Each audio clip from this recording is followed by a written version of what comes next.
Hi, I'm Elisabeth Hancock, host of the Great Awakening podcast. And today I've got an amazing researcher, author, Guy Anderson, who is a researcher and author around the fall of the Great Tartarian Empire and the Great Reset of 1776. So, hi, Guy. Hi, thank you for having me on.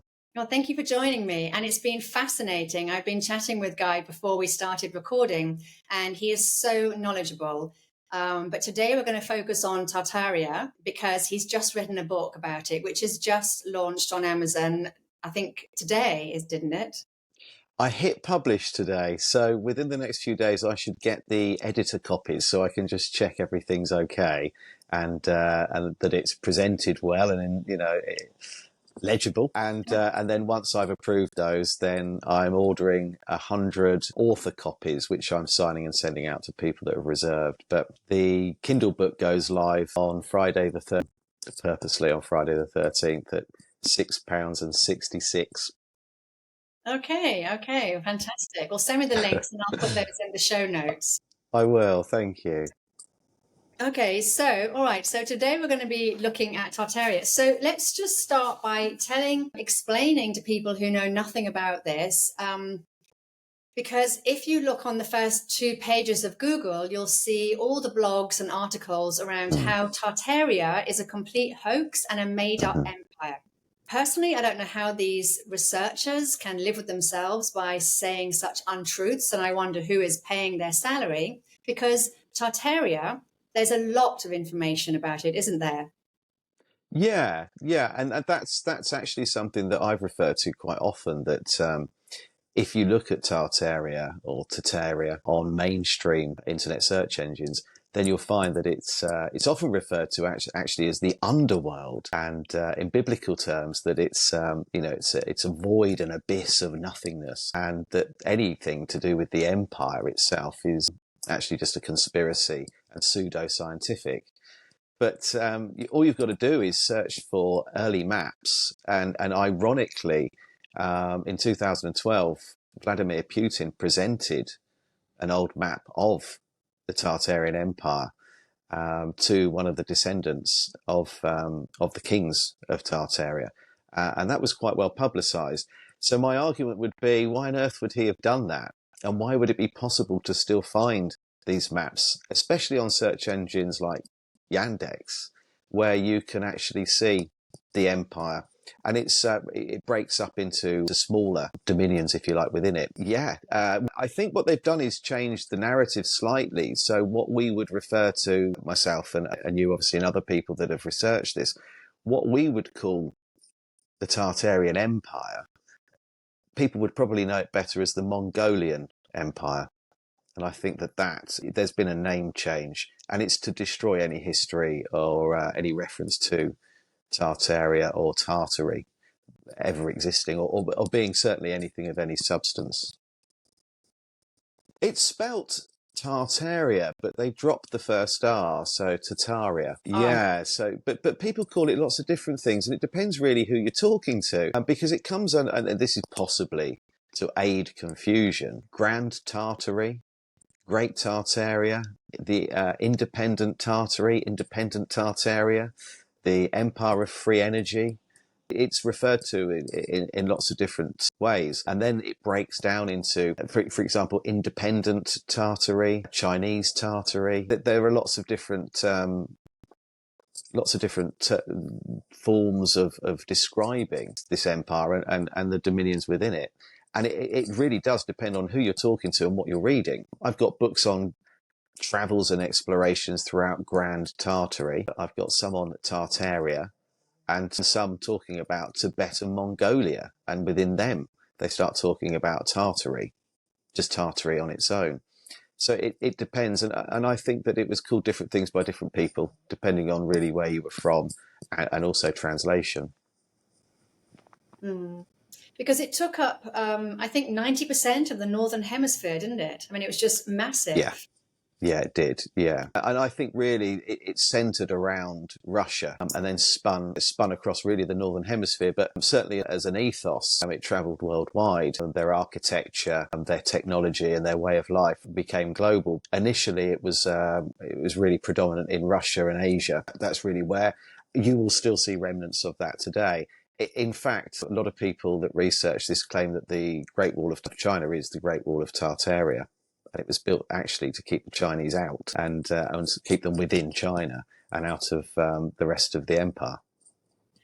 Yeah, which just goes to show what architecture they were building. They had the capability of building huge structures, didn't they? So what we see, all the old world buildings, these are all the Tartaria buildings, and the Great Wall of China is the same. And I like the way that you call it the land of free energy, because this is something that I also found as well. So these massive churches, cathedrals, and things, they were like huge healing centers, you know. Yes.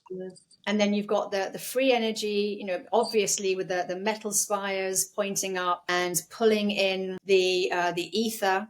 And it's just incredible. So how was such a huge empire wiped out of our history and wiped off? I think that this is something that they've done more than once. From what I've researched, this seems to happen every 250 years, and a whole new narrative is provided with a backstory of who we were, who we descended from, and civilizations and periods of time before that. Someone who's worth actually looking into is Anatoly Fomenko, the Russian professor that actually looked at our timeline being altered and claims that the Dark Ages never actually existed, and that the fall of the Roman Empire was actually quite recent. So I think what they've done is completely rewritten history about every 250 years, keeping bits in that favour their backstory. Often people will refer to history as being his story, written by the victors. So it looks like, and there is evidence of this going back, thousands of years to Egypt, that it looks like there was a cataclysmic event. The reset appears to have happened in 1776. That was a pivotal point of wiping the Tartarian Empire out. And shortly after that, in 1811, we had something called the Comet of 1811. Now, in Europe, that was referred to as Napoleon's Comet. And that broke off into approximately, they say it was either 99 or 100 smaller meteorites that hit and impacted most of the planet and caused mud floods, avalanches, earthquakes, and severe flooding for long periods of time, which resulted in most of the northern hemisphere and a lot of the southern hemisphere being buried under layers of mud. And along with that, we had then the Napoleonic Wars. Lots of civil wars followed, and famine, and lots of outbreaks of disease like cholera and so on. I think that these were all strategic. These were all planned. None of these were natural disasters. Their sole purpose was to eradicate the people from within the empire and the empire itself and its architecture off the map. It seems that whenever we get to a position where the 99% are doing okay, the 1% want to stop that from happening. And the Tartarian ethos was really behind high vibration, living in balance and harmony, and within the frequency of the planet and everything that lived upon it. And that was destroyed. And I do think that's something that the elite, if you like, do on a fairly regular basis. This time, taking really, as you said, the churches and cathedrals that were centres of healing and generated incredible energy, that needed to stop because they didn't want us prospering. That had to end. We then saw, along with the various civil wars and the Napoleonic War, or wars, plural, we saw the introduction of prisons and asylums on a massive scale. And I think that the people that were survivors of these cataclysmic events and the various wars that happened were incarcerated if they wouldn't comply to the New World Order. And the American dollar bill is probably a good sign of that, with the New World Order and 1776. Being written underneath the image of the pyramid with the all-seeing eye. That's the pivotal moment when they decided we're going to we're going to stop all of this. We want control. We're going to control the people. We're going to keep them in a low vibrational state and control them properly. They were out of control. They were doing whatever they pleased, going wherever they wanted, and had access to everything. No more. We're stopping it. A little bit like what they're doing now, I suppose.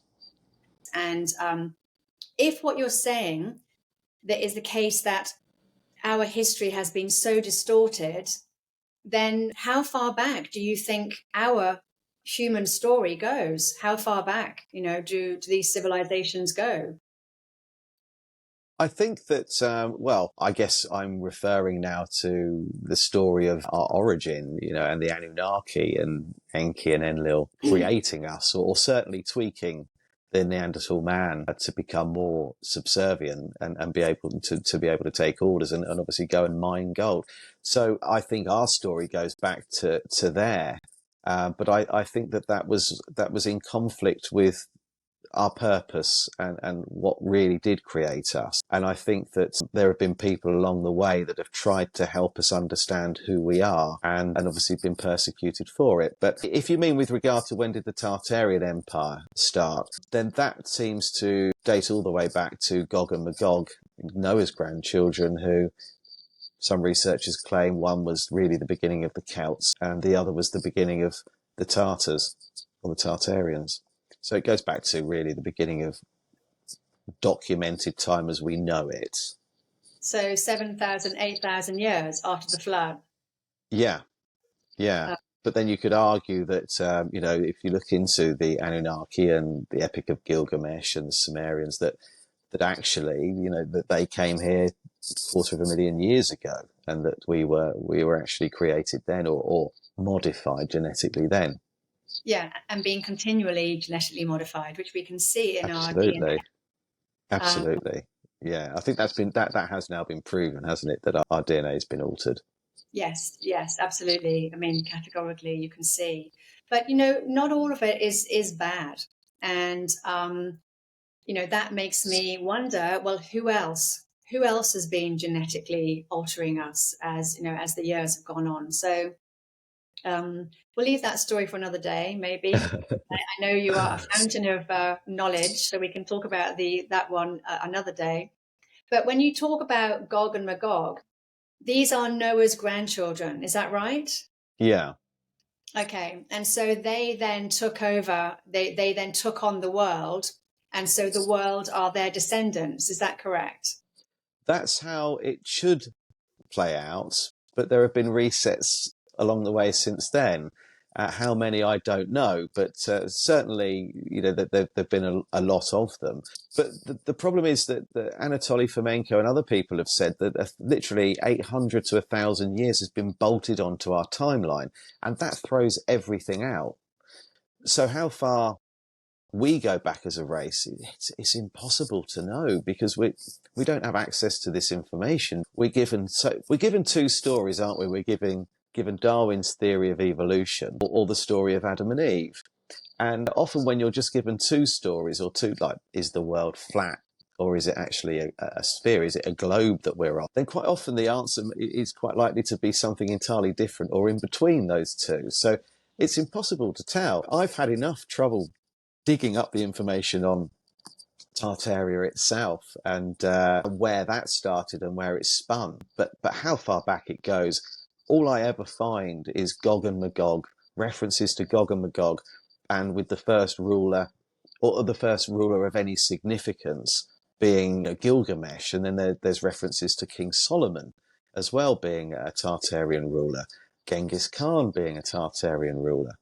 So it depends what you read and where they're getting their information from. But the empire as we know it, or as I know it, and as you referenced with the buildings, the cymatic buildings, the churches and cathedrals, that's a lot more recent. And I think, as with most things, when there's a reset, they do claim that that the Anunnaki, as we know them, every 3,600 years, their planet comes back into our orbit, and they come here and they give us another shove along. With regard to technology, they give us a helping hand and push us slightly forward. So my guess is that the empire, about 3,000, 500 years ago, or thereabouts, was probably pushed and given some information and technology on how to build these cymatic buildings. And like with most things, they've taken some time to perfect. So I think we're given help by other people that aren't perhaps from here. And although this race of people have clearly been here in one form or another, the Tartarians and their descendants, since the beginning of time, it's not the same people that we're talking about now. The people that were descendants of them today that are still alive and kicking in certain parts of Russia, and the people that were wandering around the planet in some of the most incredible buildings and cities up until the reset in 1776, they're obviously far more evolved from the biblical times of the Tartarians. But before they were Tartarians, they were referred to as the Scythians. So there are lots of different periods of time where they're classed or categorized in different ways. What doesn't help is the water's muddied by the fact that certainly literature written from the mid-1800s onwards, they're referred to as the Mongolians, and this sort of bloodthirsty, warmongering national race of people. So it's very difficult to see how far back it goes and when they started actually building the way they do now, using the way we see today, using cymatics. It's very hard to pinpoint that. The research I've done tends to be more on how they were wiped out and what happened next, because who they were originally and what happened from literally Noah's grandchildren up to 1776, would need an encyclopedia, let alone another book. My focus has really been on what happened. Why were they wiped out? What was the purpose of that, and how did they repopulate? And also a little bit of an insight into Nikola Tesla, with the leading question: did he wake up one morning and think of all of these things, or was he reverse engineering? Was he assisted in some way? Was he shown how to harness energy from the ether? Because that's not something you just dream up and start playing around with. I think that's something that you have to have been given certainly a little bit of a hint that it's possible. So my book's really focusing on who they were in more recent times and what happened after they were wiped out. Okay, so were they Anunnaki descendants, or were they a different race completely? I would say that they were descendants of who the Anunnaki made, and that a lot of people today are more than likely going to be descendants of the Cabbage Patch program, where there is a lot of evidence to support that they repopulated after 1776 by cloning. Okay. And I think that this, compounding this, is the difficulty people have. Your average person like me, when you go to do your family tree on Ancestry.com, that once you get back past the 1800s, the information you've got is very difficult to prove. We don't know what we're reading. There are no newspaper articles supporting anything. There's no photographic evidence of anything. People will say, well, they refer to parish records, but unless you physically go into the church itself and find the book that they're referring to, you're taking for granted that the information you're being given is factual.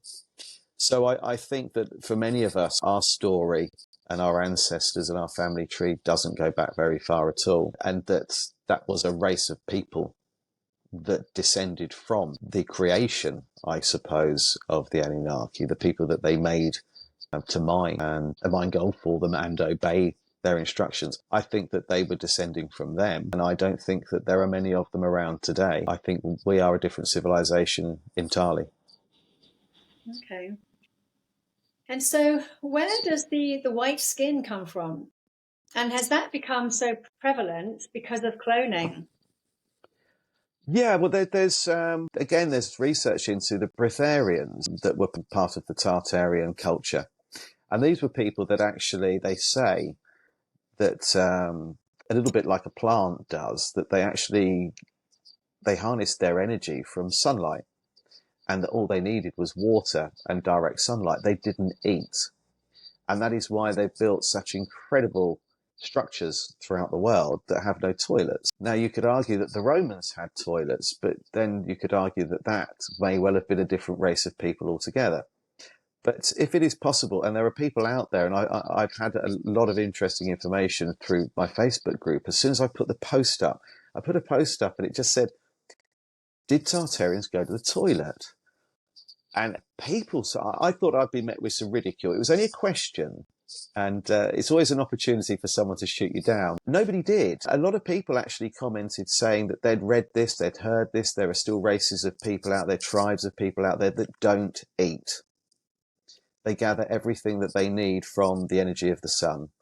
And when you look at the old buildings, really, really old buildings, let's take the Vatican as an example. Well, originally that didn't have toilets in it. And with, you know, the narrative behind it, England, where, you know, we would build this incredible mansion and then defecate in a bucket and throw it out the window. I find that quite hard to believe. Mm. So the darker skin, which you would need to be able to operate or function in this way, was actually capable of actually getting energy from the sun without having to eat. And if you did eat in very, very small quantities and not very regularly, certainly not, as we've been taught, 3 meals a day and so on. So I think that they were a lot darker and their skin was able to do that. And that's certainly that's been backed up for me by so many different people, referring to so many examples of tribes still alive and well doing that right now, and people who have also done it, but none of them are white. Okay, it's not something we're capable of doing. We just burn. Yes, I know. So has the white skin come from the Anunnaki? I don't know. I think that we've been altered so we can no longer that. Okay. We've been taught, certainly since my childhood, to, you know, mad dogs and Englishmen, go out in the midday sun, don't go out in the sun, you'll get burnt, don't get too much sunlight, skin cancer and so on. I think that we have been made in such a way and genetically modified in such a way that too much direct sunlight actually damages us. The sun is the most important thing in our lives. It's the one thing that we do need, and we need as much of it as possible for not just vitamin D, but it also makes us feel good. It's important to us that we spend as much time in direct sunlight as we can, but my skin, for example, has made that difficult to do. I burn quite quickly, so I think we've been altered. So you know, it makes that no longer an option for us. So we have to eat. We have to produce toxins, and you know, we're not sustaining really anything that you can gather from direct sunlight. So that I do think that white people, certainly people like me, are a result of cloning and genetically modified cloning that happened after the reset. Okay, and that's the reset of 1776. Yeah. Okay. So let's go back to the reset of 1776. So what happened was energy weapons were used, wiped out a lot of the northern hemisphere. I'm just making, you know, just suggestions. And the energy weapons created the mud floods, and then many people were killed. Is this what you're thinking? Is that these adults were killed, or were perhaps they? Maybe some of them were taken off planet. I know that there are, I think, 270 references in in the texts of arcs coming and rescuing people at various catalytic times on the planet. And the arcs are often described as being metal. So I find this very interesting, you know. And do we have the bones of all these adults? I mean, are there signs of, you know, a lot of people having been wiped out in sort of 200 years ago?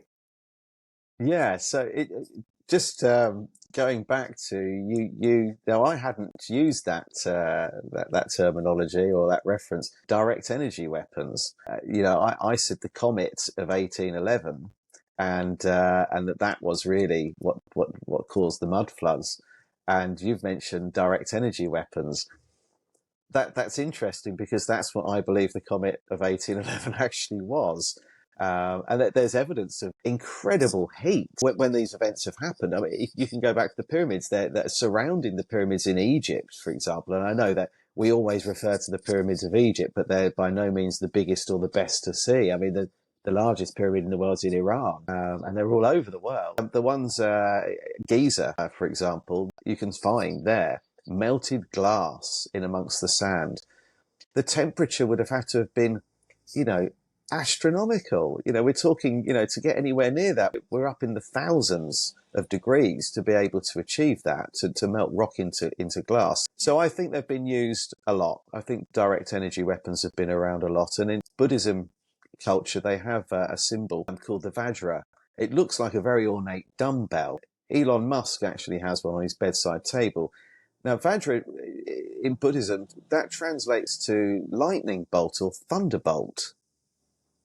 Well, why? You know, they're suggesting that this incredible sort of ornate ornament is actually a replica of something that was a direct energy weapon. So yes, I think that's exactly what they used. Now, what did they do with the bodies? Well, there are lots of theories with this, but one that I would draw people's attention to are the catacombs. The catacombs where you have, for example, here in Great Britain, in Scotland, in particular Edinburgh, we've got catacombs, and perhaps the more well-known ones are in Paris. There are thousands and thousands of human skulls. But where did these come from? So there are evidence of what appears to be mass slaughter going on. And then, of course, we've had genocide. And that's been going on a very long time. So I'm not suggesting that all of the Tartarians were killed in 1776. I'm suggesting that 1776 was the beginning, and that this has been going on ever since. I think the First World War, the Napoleonic Wars, the Civil Wars, the genocide in Armenia, these are all killing off Tartarian people. This isn't something that was done overnight. This is something that's been done over years and years and years, one area at a time. Get out as much as you can with the first strike, and then go around and hoover up what's left.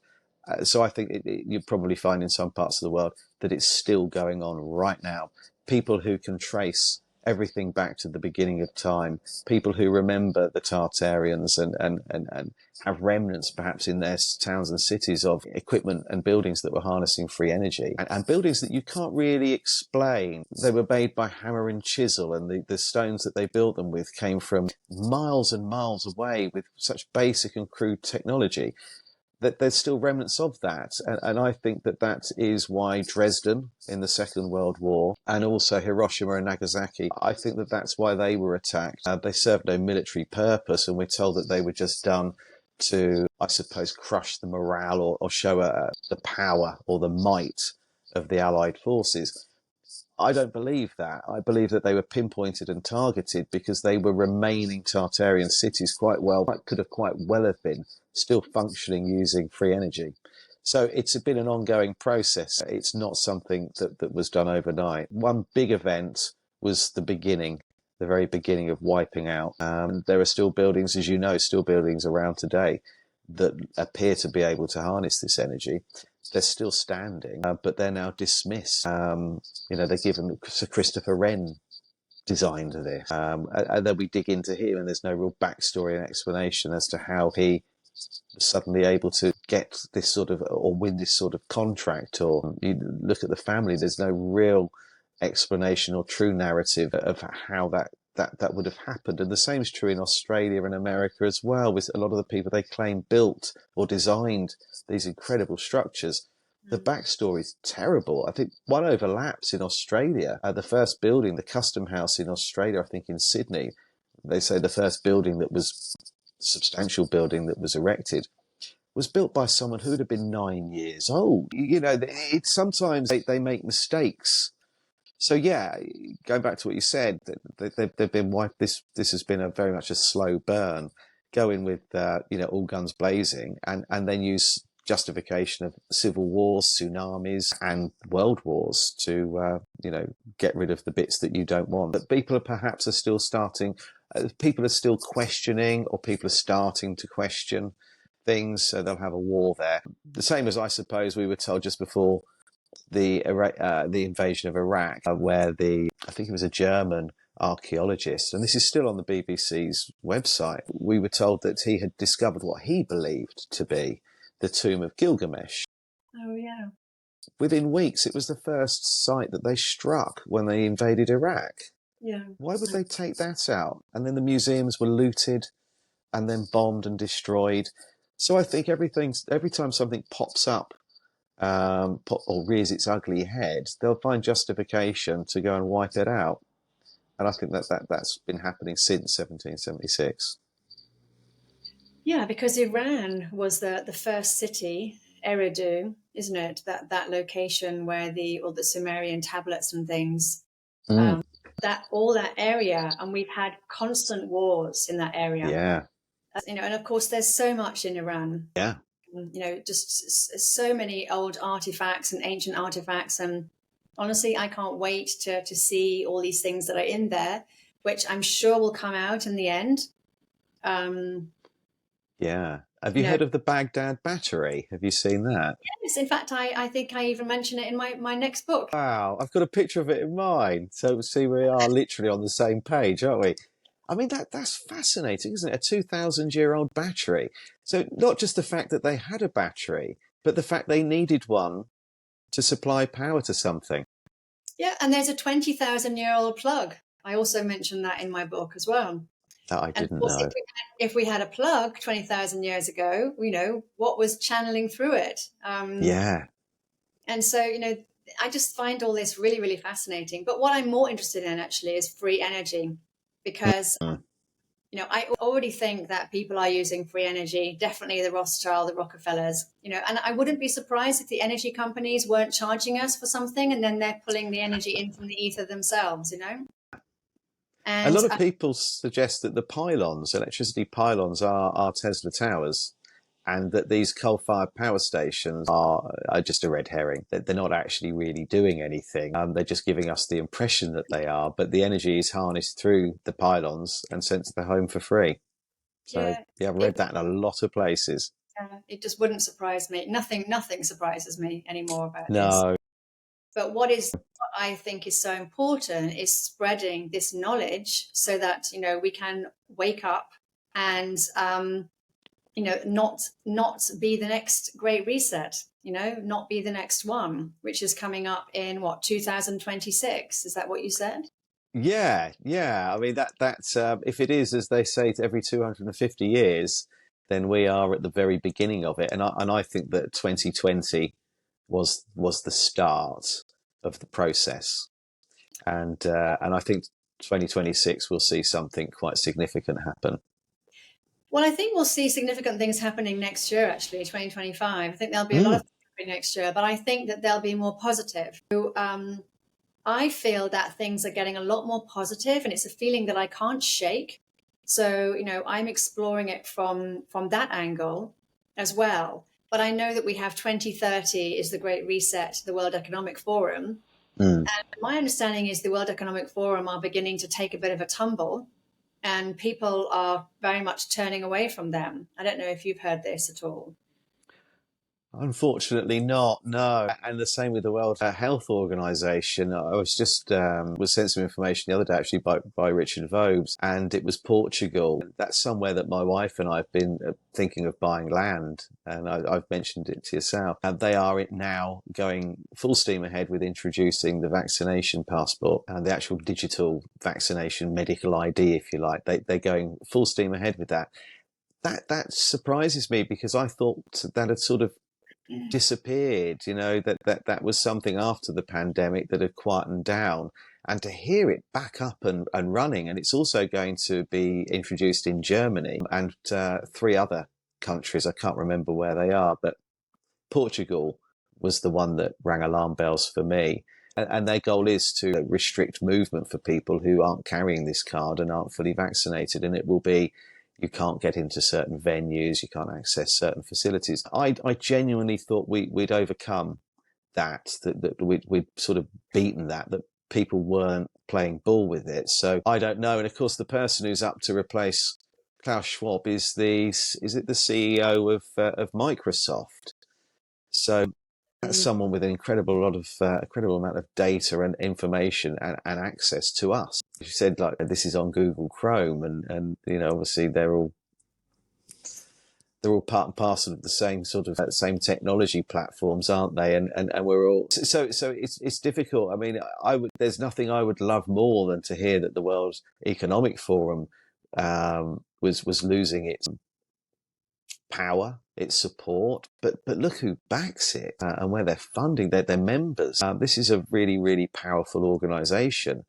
So I'd love to see it crumble. I really would, but I've not heard anything to suggest that. So I was really pleasantly surprised when you mentioned that earlier on, that it looks like that may well end up being a defunct organisation. I would love to see that. And the WHO as well. So it's very difficult to know what is happening. Yeah. It's like I said earlier on, when we're given two different directions, two different stories to follow or theories to follow, that the truth could well be something entirely different or somewhere in between the two. We just don't know, do we? There's so much misinformation out there, and we're redirected an awful lot. And I think when you're close to the truth, I realised that I was close to the truth, something that I put on Facebook about the Second World War, and within 5 minutes of me saying something, and it was quite innocent. I can't repeat what it was, but I'm happy if anyone wants to contact me to say what it was. But I mentioned that a particular key player in the Second World War was not who they thought he was, and actually belonged to the Rothschilds family and was coming from a completely different angle. I was banned for 28 days within I think it was 3 minutes of putting that up. And the group that I run, called Tesla and the Cabbage Patch Kids, that is still in restrictions until the end of October. Really? Yeah. The comment was removed immediately, and the group put into danger of being shut down with restrictions. Okay. And I was silenced for 28 days or a month. And that was one sentence that didn't say anything. It didn't say anything alarming. It was just a comment that this person isn't who you think they are. And I mentioned their surname, and that was enough. Yeah, that's him. Yeah, his real surname's Rothschild. And yeah. I explained a little bit of a backstory about what had happened to the German economy, and who funded both sides of the war, and why it had happened, and this fake assassination attempt in the First World War of Franz Ferdinand, and what it was all about, and the propaganda surrounding it all. I've got quite a lot of information on that, and I just said literally one sentence. I wrote one sentence, and that was it. I nearly lost 20,000 followers in 3 minutes. I mean, so I think you've got to ask questions. Why are we teaching our children about two wars that happened in the last century, when there's thousands and thousands, of other things we can be teaching them? We focus on these two terrifying wars, talking about concentration camps and genocide and mass murder. Why are we teaching that to our children? And of course, the answer is because we never want it to happen again. And my answer to that is, well, if you understand how the brain works, you don't traumatize your children. You teach them positive. You teach them positive things until they get to the age of 20, 21, and then you can start teaching them terrifying things. But you don't teach them terrifying things at a young age, because it traumatizes their brains, and they will grow up to be depressed and terrified and fearful. And so that's always my answer. And it infuriates me. Anything about children infuriates me, because we totally have got this wrong with what we're teaching them. We're teaching them scary, terrifying bits of information, and yet they're so young. I think that it is, as you say, it is done to instill fear. And I think a certain amount of our history and our education with regard to war and the things that we've been taught are to also instill hatred to other races of people, other nations of people. I think, if you took the Second World War just as an example and look at what was done, then surely towards the end, pressing that button to nuke, 2 islands off Nagasaki and Hiroshima, Yeah. what yeah, for no real reason. And sort of almost bullying Russia into getting involved towards the end when they were reasonably neutral with regard to that at the time. And Dresden, that was a hospital town that housed mainly refugees. It had no military purpose at all. Some of the pilots said that, they actually were ordered to fly so low after the bombing to go back and in Mustangs and actually machine gun the survivors. They were killing giraffes in the zoo, for animals that had fled. Children were melting to the street because of the heat. They firebombed an entire city. It was an act of the most barbaric cruelty that, isn't talked about. So, we'll talk about the appalling events that happened in the concentration camps, but we don't talk about what the Allies did. But with regard to Dresden, that place alone, what they did was disgusting, and it's brushed under the carpet. I think, as I said earlier on, history is always written by the victors or his story. We're given an explanation to justify things, and we're always given a scapegoat. There's always one person held responsible for these things. And we know who that was in the Second World War. And we know that in the Napoleonic Wars, it was Napoleon Bonaparte. He's blamed for everything. Like, my question is, are these people just put there to be blamed? Or was it somebody else pulling all of the strings? And these people perhaps didn't play such a pivotal role at all. Is it possible, for example, with Napoleon, that he was just a high-ranking general, for example, that actually was following the orders of someone else? Or did he have very little to do with any of it? We don't know, because history has been very cleverly buried and rewritten. It's impossible to work out who the good guys and the bad guys are. So, and that often leads me to think that if you looked at where, for example, this Skull and Bone Society, where George Bush, where he was educated, if you looked at what his history lessons were structured like and what they contained, I wonder if they're any different to mine. If what he was taught had a slightly different story and angle to what I was taught when I went to school. And I often wonder that. Yeah. Well, you know that the books, the history books in the past 50 years are different. So what they said 50 years ago is very different to what they say now. So the fact that history can change, like an actual historical event can change, that's remarkable in itself. It proves that it is being constantly edited. And of course, we know that the Bible, they did the same thing with the Bible. Now, interestingly, I discovered from my research that around 1550, that was when the order was given by the church to all the landowners to shut off the tunnels from the to the subterranean cultures, so inner earth. So we were trading and doing business with the inner earth people, who were called the subterranean cultures. They all lived under the earth. And that order between 1550 and 1570 was given, that all the tunnels had to be bricked up. No one was allowed to do business with them anymore. And anyone that was caught doing this would be, put in prison. So that's around that same time, when the other reset, although probably the historical, times and dates are completely different anyway. But I thought that was interesting. Yeah. Yeah, absolutely. So are we referring to what we would call Agartha, the inner earth?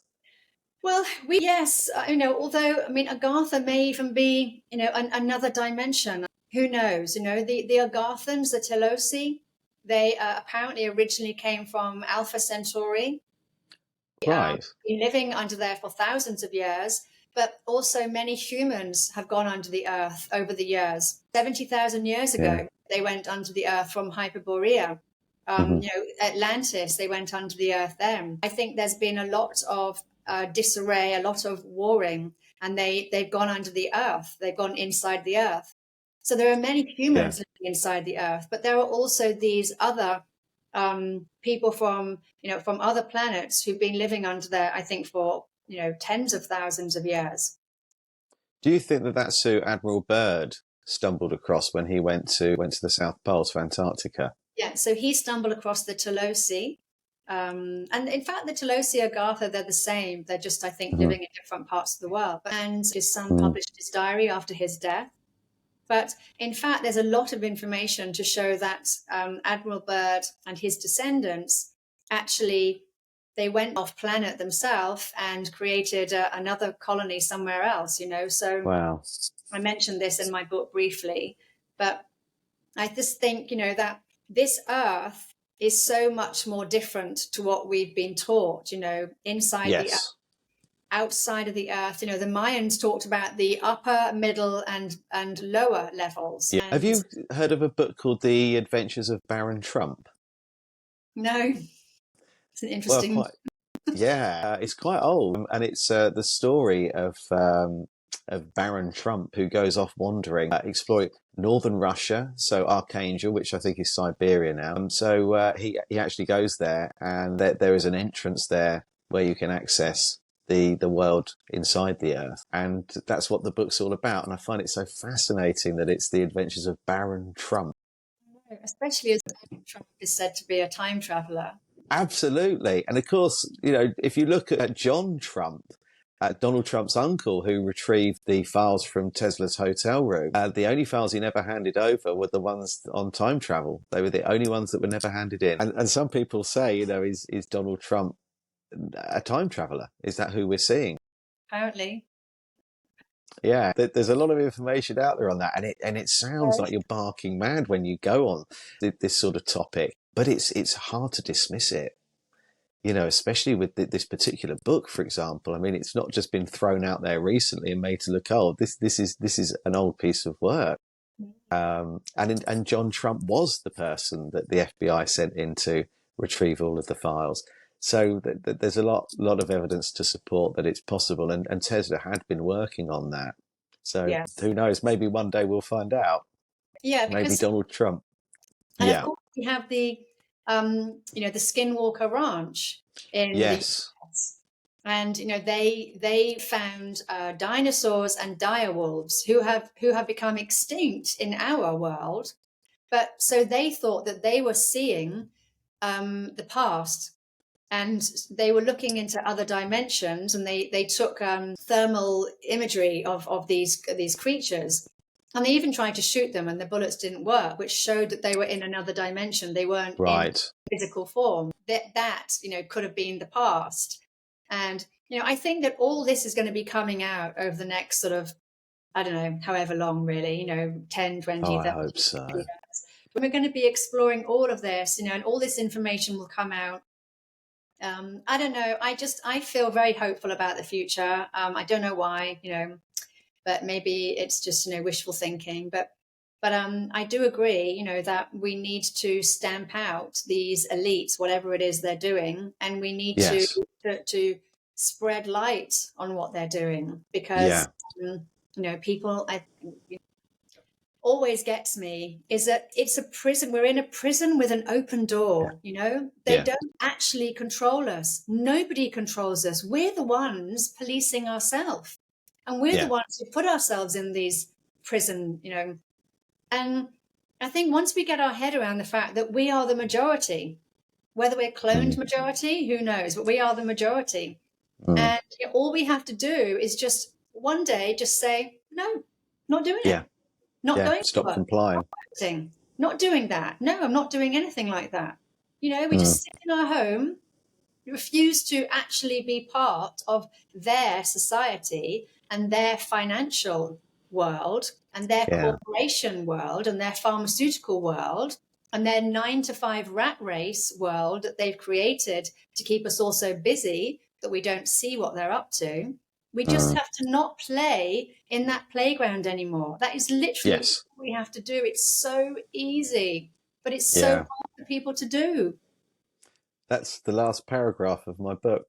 literally what you just said, not verbatim, but quite close. I just said, imagine if Monday morning we decided we were going to boycott Yeah. a particular chain of supermarkets or a particular petrol station, or we all decided we weren't going to work on Monday.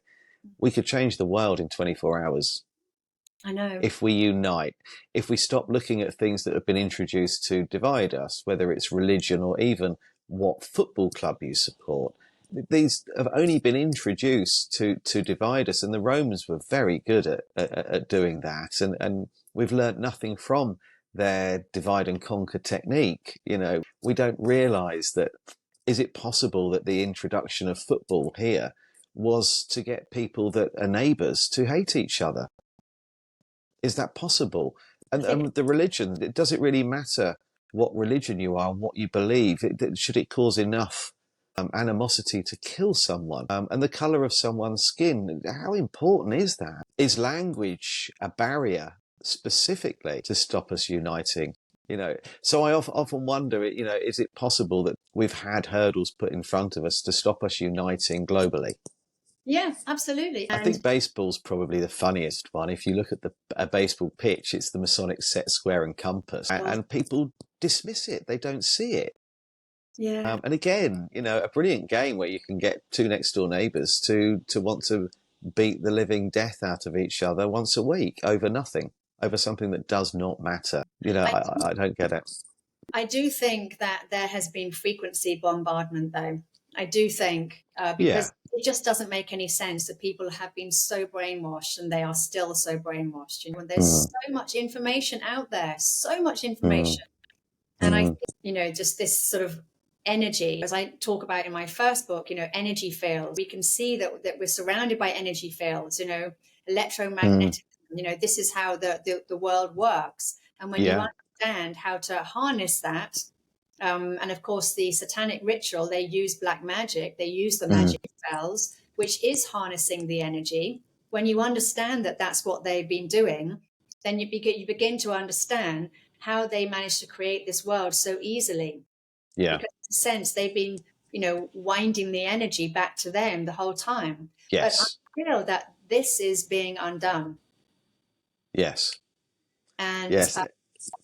as more of these energy waves, energy spells are being undone, I think this is what's helping people to wake up. And I think this is because of the light codes coming in, the raising of consciousness, you know, the Hmm. increase of crop circles, the sacred Yeah. sites, you know, even the 13 crystal skulls, you know, it's all coming to surface Yes. now, everything.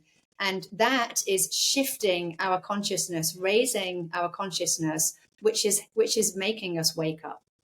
Yeah, yeah, yeah, and that's obviously what television was really, I suppose, invented for. A lot of people used to refer it as the the idiot box and so on, but they're programming, and you know they are being programmed. That's why I guess they're called programs. You go on there and you are programmed, and it's also a brilliant distraction from reality. You can lose yourself in nothingness, pointless drivel, and where what we should probably be doing is socializing with each other, reading and sharing information. We don't. We get in from work, we put the TV on, and we just sit and watch another program, I know. and we learn nothing from it. And tomorrow we repeat the cycle. I know. I actually read that the BBC was created to start promoting the Queen. Wow, So it was I've around so not after heard her, that. but it was basically designed to, you know, promote and to talk about and push forward the royal family, and in particular the Queen, and create this, you know, Crikey. this Queen thing that we have in the UK, you know, where everyone just loves the royal family. And Mm, it was all that was what the BBC was created for. And of course, they did a very good job, you know, because haven't the, they just? the UK loved the royal family. You know, I think that that's going. I see quite a lot of quite a from people who years ago on Facebook in particular that used to be huge fans and supporters of the Queen, and when she died were banging on and on about it. People, especially people who had served in the forces, were putting up "pleasure to have served you, ma'am" and things like that. They're now putting posts up saying that if Prince Charles hadn't have taken his latest pay rise, that you could have actually solved poverty, or the winter fuel allowance would have been wiped out. You know, it would have been free, and things like this. So I think they're losing quite regularly. That there'll be something that happens where they lose a little bit more of their popularity and their following. But I don't know. I mean, do you Let's, think that perhaps we'll lose them altogether one day? Do you think that they are a dying thing? yeah, so I think it was Nostradamus. He said one of his prophecies, which, I don't believe in prophecy. I think we create our own reality, but I think that there are things that can be seen and everything can be changed. But one of the things that he mentioned was that the royal family would be gone by 2045. And I think, what is it, King Charles, he's going to be dead very soon. Amazing that a man, organic farmer eating organic food, suddenly gets cancer and Mm. it's 6 months. Just incredible, really, isn't it? Mm. Yeah, yeah. That I wondered if when he dies that they'll say, well, he chose to follow a more natural herbalistic route, and look what happened to him. Um, my battery is dying. Oh my gosh, is it? Okay, all right. We've probably been talking for hours. Okay, all right.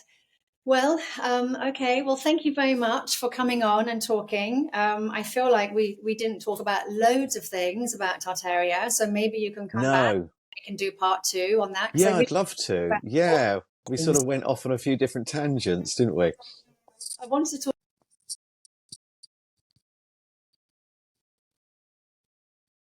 Yes, yes, about brains. I really wanted to talk about those, and of course the human cloning as well.